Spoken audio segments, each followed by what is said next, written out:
आता राज्यातल्या काही महत्त्वाच्या घडामोडी पाहूयात। बनावट औषधांमुळे राज्यभरामध्ये खळबळ उडाली आहे। मराठवाड्यातील वेगवेगळ्या शासकीय रुग्णालयामध्ये एकामागून एक बनावट औषधं पुरवण्यात आल्याचं अहवालामधून समोर येतंय। मात्र हे अहवाल येईपर्यंत एकतर औषधांचा साठा संपेतोवर दिवसांपूर्वी छत्रपती संभाजीनगरमधील घाटी रुग्णालयातील औषध बनावट असल्याचा अहवाल हा समोर आला। मात्र यासाठी मार्च महिन्यामध्ये सॅम्पल पाठवण्यात आलेली होती। हा अहवाल येण्यासाठी तब्बल 10 महिन्यांचा कालावधी लागला आणि त्याचमुळे लोकांच्या पोटात गेल्यानंतर औषधांचा अहवाल समोर येतोय।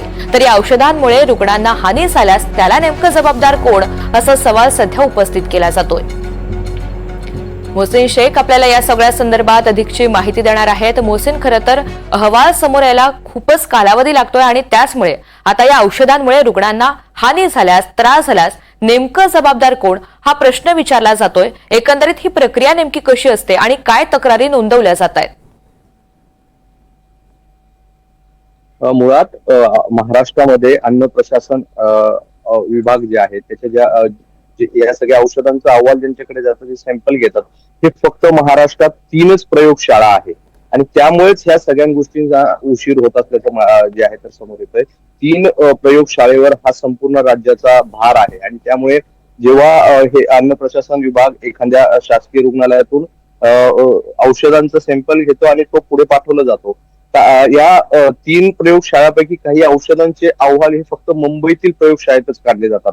तसं छत्रपती संभाजीनगरला असलेल्या प्रशासन जो अन्न प्रशासन विभागाचं कार्यालय आहे, त्या ठिकाणी मोजक्या काही औषधांचा अहवाल काढला जातो। बाकी ज्या गोष्टी आहेत त्या मुंबईला पाठवल्या जातात आणि त्यामुळे हा सगळा भार 3 प्रयोगशाळांवर आल्यामुळे या औषधांचा अहवाल येण्यासाठी प्रचंड उशीर होतोय। आता काल जे आहे तर छत्रपती संभाजीनगर आणि धाराशिव या ठिकाणी बनावट औषधं असल्याचा अहवाल समोर आलेला आहे। आता त्यात छत्रपती संभाजीनगर रुग्णालयात जी औषधं बनावट आढळून आलेली आहे, त्या औषधांचा अहवाल हा नमुने जे आहे तर ते मार्च महिन्यात घेण्यात आले होते आणि त्यामुळे तब्बल याचा अहवाल येण्यासाठी 10 महिने लागले आणि या काळात 14,000 गोळ्या ज्या आहेत तर रुग्णांच्या पोटात गेल्या।